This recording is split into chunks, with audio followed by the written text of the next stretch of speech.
नमस्कार दोस्तों, scary story in Hindi में आप सबका स्वागत है। आज की कहानी की तरफ बढ़ने से पहले आप सब चैनल को सब्सक्राइब करिए, लाइक कमेंट करिए और हो सके तो ज़्यादा से ज़्यादा शेयर करिए। और हाँ, आप सबसे एक शिकायत है, आप लोग स्टोरी सुनते हैं पर सब्सक्राइब नहीं करते हैं, लाइक भी नहीं करते हैं, तो प्लीज़ सपोर्ट करिए और हम एक दूसरे के सपोर्ट से ही आगे बढ़ सकते हैं। तो प्लीज़ अगर कहानियाँ अच्छी लगती हैं और आप सुनते हैं तो सपोर्ट ज़रूर करिए। हाँ, अगर अच्छी नहीं भी लगती तो भी आप कमेंट के माध्यम से हमें बता सकते हैं कि मैं और अच्छा क्या कर सकती हूँ इसमें, तो इससे मुझे काफ़ी हेल्प मिलेगी और मैं और अच्छी अच्छी कहानियाँ सुना सकती हूँ। तो ज़्यादा टाइम आपका ना ख़राब करते हुए कहानी की तरफ बढ़ते हैं। आज की कहानी निखिल जी की है, जो कि बहुत ही इंटरेस्टिंग है। आई होप आप सबको पसंद आने वाली है। तो कहानी की तरफ बढ़ते हैं। निखिल जी ने दिल्ली में रहते हैं और एक अच्छी कंपनी में जॉब करते हैं और जॉब करते हुए उन्हें 2-3 साल हो गए थे और अभी अचानक से उनको बाहर जाना था। काम के सिलसिले में उन्हें देहरादून भेजते हैं और वो अचानक से तैयार भी हो जाते हैं क्योंकि बहुत दिनों से बाहर जा नहीं पाए थे कहीं घूमने के लिए। तो ये एक अच्छा मौका था। उन्होंने सोचा इसी बहाने थोड़ा सा घूम लेंगे और काम भी हो जाएगा। ये सोच करके 5 दिन का ट्रिप था उनका और वो ऑफिस से निकलते हैं, जाकर घर में पैकिंग करते हैं। प्लेन से टिकट था तो कोई प्रॉब्लम नहीं थी, आराम से वो अपनी पैकिंग करते हैं और रात की फ़्लाइट से देहरादून पहुंच जाते हैं।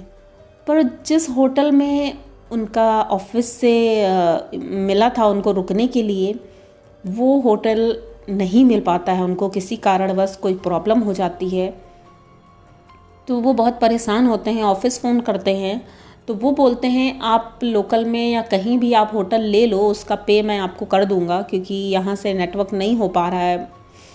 तो वो बोलते हैं ठीक है, कोई बात नहीं। वो एक अच्छा सा होटल, वहीं पर टैक्सी वाले से पूछते हैं तो टैक्सी वाला उनको एक होटल के पास ले जाता है और बोलता है कि सर ये बहुत अच्छा होटल है, आपको अच्छा लगेगा, यहाँ पर आपको कोई प्रॉब्लम नहीं होगी। तो रिसेप्शन में जाके बात करते हैं और एक रूम उनको मिल जाता है। तो वो बहुत खुश होते हैं, चलो अच्छा है, वैसे भी रात होने वाली थी और रूम मिल जाएगा तो वो परेशान नहीं होंगे और अच्छे से रूम में रह पाएंगे। तो वो रूम के अंदर जाते हैं और अपना सामान रखते हैं वहाँ पर और थोड़ी देर रिलैक्स होने लगते हैं। रूम ठीक ठाक था, अच्छा था और उसके बाद वो सोचते हैं कि अभी फ़्रेश हो जाता हूँ, फ़्रेश होने के बाद ही डिनर करने जाऊँगा क्योंकि 8 बज चुका था।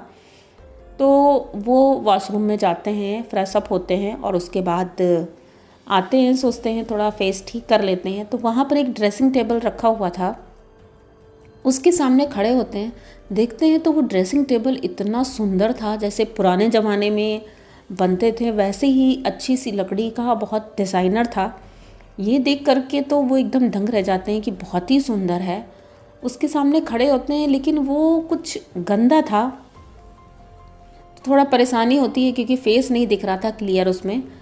तो रूम जब क्लीन करने के लिए वो आते हैं वर्कर, तो उनसे ये बोलता है कि आप लोग प्लीज़ पहले ये ड्रेसिंग का आईना सही कर दीजिए, क्लीन कर दीजिए क्योंकि ये क्लीन नहीं है और बहुत प्रॉब्लम होती है, मुझे मीटिंग में जाना है। वो लोग बोलते हैं कि मैं क्लीन तो कर दूंगा, पर इतना बोल करके वो जाने लगता है। तो ये थोड़ा सा अचरज में पड़ जाता है कि ऐसे क्यों बोल रहा है, मतलब ये थोड़ा अजीब था। लेकिन फिर भी चलो कोई नहीं, मुझे मीटिंग में वैसे भी देर हो रही है और डिनर करके मुझे मीटिंग अटेंड करनी है, ऑनलाइन होगी आज तो जल्दी जल्दी ये चला जाता है डिनर करने के लिए। और डिनर करके वही 9:30 बजे जब अपने रूम में वापस आता है तो तब तक आईना क्लीन नहीं हुआ था और सोचता है कि चलो ठीक है, अभी क्या बार बार बोलना, सुबह करवा लेंगे। और लैपटॉप अपना खोल के बैठ जाता है। उसकी मीटिंग शुरू होने वाली थी तो पानी की बोतल और ये ज़रूरी सामान अपना बेड पे ही रख लेता है और वहीं पर बैठ के, और जैसे ही वो अपना लैपटॉप ऑन करता है तभी उसके जस्ट सामने ही वो ड्रेसिंग टेबल रखा हुआ था उसमें पर्दा पड़ा हुआ था, क्योंकि पहले के ज़माने के लोग जो ड्रेसिंग बनवाते थे उसमें पर्दा ज़रूर डाल देते, और आज भी है, बेड के सामने अगर ड्रेसिंग है तो लोग उसमें पर्दा डाल देते हैं। तो वैसे ही उसमें पर्दा पड़ा हुआ था और सर्दी का मौसम था, तो फ़ैन तो चलना नहीं था, एसी भी नहीं चलना था, फिर भी हल्की हल्की हवा पता नहीं कहाँ से आ रही थी। ये निखिल सोचने लगता है कि हवा कहाँ से आ रही है, और थोड़ी देर बाद जब वो अपना काम करना शुरू कर देता है, हेडफोन लगा के रखता है तो कुछ सुनाई नहीं दे रहा था उसको, पर हाँ, हवा जो चल रही थी वो उसे समझ में आ रही थी, क्योंकि उस हवा से वो पर्दा हिल रहा था। अचानक से जब वो पर्दा हिलता है तो उसे लगता है उस शीशे में कोई दिखा। अचानक से उसकी एकदम वो डिस्ट्रैक्ट हो जाता है और सामने शीशे की तरफ देखने लगता है। शीशे में इसका चेहरा बिल्कुल नहीं दिख रहा था, निखिल का कोई और ही दिख रहा था, और वो इतना अजीब था कि मानो एक औरत का चेहरा था, और वो कुछ जैसे पुराने ज़माने की औरतें साड़ियाँ पहनती थी वैसी साड़ी पहनी थी, और दूर खड़ी है जंगल के पास कहीं, ऐसा लग रहा था। लेकिन एक झलक ही दिखती है इसे, और ये सोचता है कि ये शायद मेरा भ्रम है, मैं काम कर रहा हूँ, हो सकता है ये काम का बोझ है, इस वजह से ऐसा लग रहा होगा। ये दोबारा फिर देखने की कोशिश करता है, दोबारा फिर से वही औरत दिखती है। अब थोड़ा अजीब था, क्योंकि अगर आदमी सोच रहा है तो एक बार दिखेगा, पर दोबारा वही चीज़ देखना थोड़ा मुश्किल हो जाता है। निखिल की मीटिंग अब होने वाली थी, लेकिन उससे पहले ही ये उनसे बाय बोल देता है और बोलता है अभी मेरी तबीयत कुछ ठीक नहीं लग रही है, मीटिंग में बाद में कर लूँगा। लैपटॉप बंद करके वो एक तरफ रख देता है और वो शीशे की तरफ जाने लगता है। अब पर्दा बिल्कुल बंद हो चुका था, उसे कुछ भी नहीं दिख रहा था। वो धीरे से पर्दे को खोलता है तो शीशे में कुछ भी नहीं दिख रहा था, एकदम क्लियर था। तभी उसे अचानक से शीशे में दिखता है कि उसके बेड में कोई बैठा है। अब ये तो इतना ज़्यादा डरावना लग रहा था कि वो जो औरत शीशे में दिख रही थी अब वो बेड पे बैठी थी। ये शीशा देखते हुए अब उसकी हिम्मत नहीं थी कि वो बेड की तरफ जाए या उस पर बैठ जाए। ये तुरंत अपना फेस घुमाता है, बेड की तरफ देखता है, वहाँ पर कोई भी नहीं दिख रहा था। ये इधर उधर हाथ मारता है, उसे कोई नहीं दिखता है। फिर वो शीशे की तरफ देखता है तो वो जो बेड के ऊपर औरत बैठी है वो अजीब तरह से स्माइल कर रही है और इसकी तरफ घूर घूर के देख रही है। ये देखते ही एकदम से इसके होश उड़ जाते हैं और वहीं खड़ा का खड़ा रह जाता है और सोचता है कि ये क्या है अजीब, मतलब ऐसा तो मैंने कभी सोचा भी नहीं था और ना ही सुना था कहीं कि ऐसा भी हो सकता है। इसके बाद थोड़ी देर बाद जब ये दोबारा देखता है तो उसे कोई भी नहीं दिखता है। सोचता है शायद मेरा भ्रम होगा, लेकिन इतना ज़्यादा नहीं हो सकता है। वो डरता नहीं था, लेकिन इतने बार ये जब ये हो गया ना तो थोड़ा सा डर उसे लगने लगा था। थोड़ी देर बाद वो बेड पे बैठता है और सोच ही रहा था, तभी उसे उसके वॉशरूम से आवाज़ आती है पानी गिरने की। वो उठ के तुरंत जाता है और देखता है तो टैप खुला हुआ था। वो तुरंत बंद करता है और बंद करके फिर से आके लेट जाता है। थोड़ी देर बाद कोई दरवाज़ा नॉक करता है और तो ये सोचता है अब रात का 12 बज रहा है, इस समय रात में कौन आएगा, ये सोचता है। लेकिन फिर भी हो सकता है होटल का कोई कर्मचारी हो, ये सोच करके वो उठता है और उठ के दरवाज़ा जैसे ही खोलता है तो देखता है बाहर कोई नहीं था। और ये थोड़ा सा डरावना था, क्योंकि जैसे ही वो अपना दरवाज़ा बंद करके बेड की तरफ आता है, अचानक से उसकी निगाह अभी फिर से शीशे में पड़ती है तो वो औरत उसको बेड के ऊपर ही दिखती है।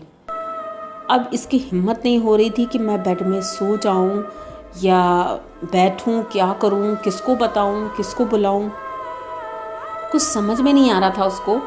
और वहीं का वहीं वो खड़ा था। दोबारा फिर से शीशे में देखता है तो वो वहाँ नहीं थी। वो जल्दी से शीशे को कवर कर देता है पूरी चिमटी से और सेफ्टी पिन लगा देता है उसमें कि अब वो खुलेगा ही नहीं तो मुझे कुछ दिखेगा नहीं।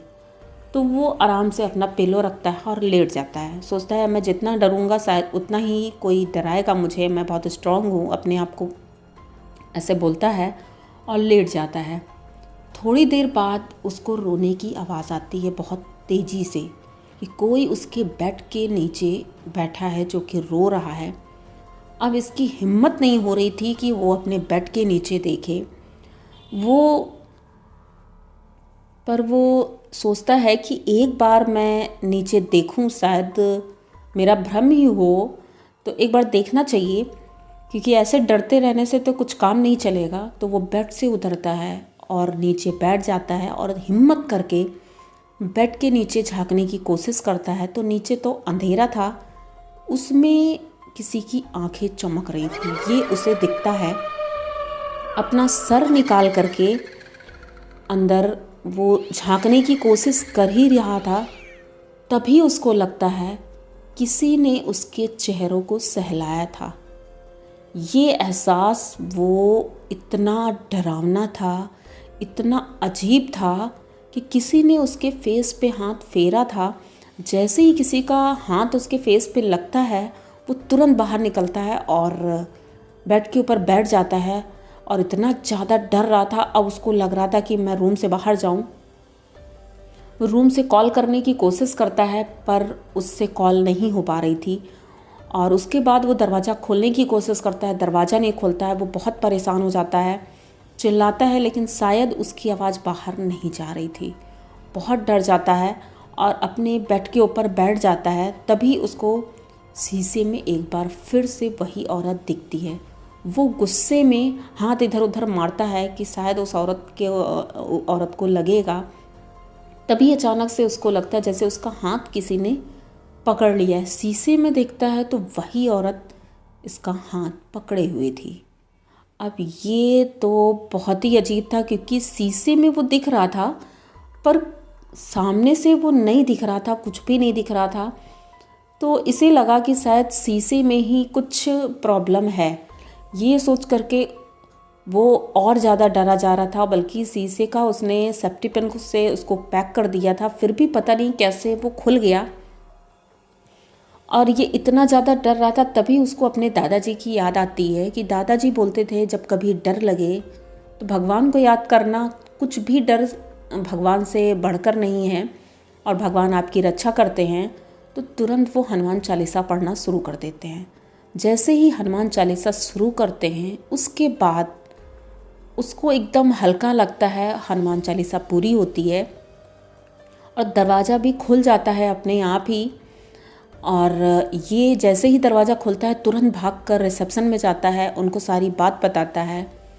तो वो लोग भी माफ़ी मांगते हैं और बोलते हैं कि ये मेरी गलती थी, कोई और रूम खाली नहीं था। और वो रूम खाली था क्योंकि वहाँ पर आज से 10 साल पहले एक औरत आई थी जो कि बहुत रईस थी और उसने यहाँ रूम में किसी कारणवश सुसाइड कर लिया था। तब से वो रूम हॉन्टेड है और वो जो ड्रेसिंग टेबल है वो उसी का था, उसने स्पेशल ऑर्डर दे के बनवाया था। और यहाँ पर वो 1 महीना रुकी थी, शायद अपने घर से झगड़ा करके आई थी या कुछ भी। इस होटल में वो 1 महीना रुकी थी, लेकिन उसके बाद उसने यहाँ सुसाइड किया था।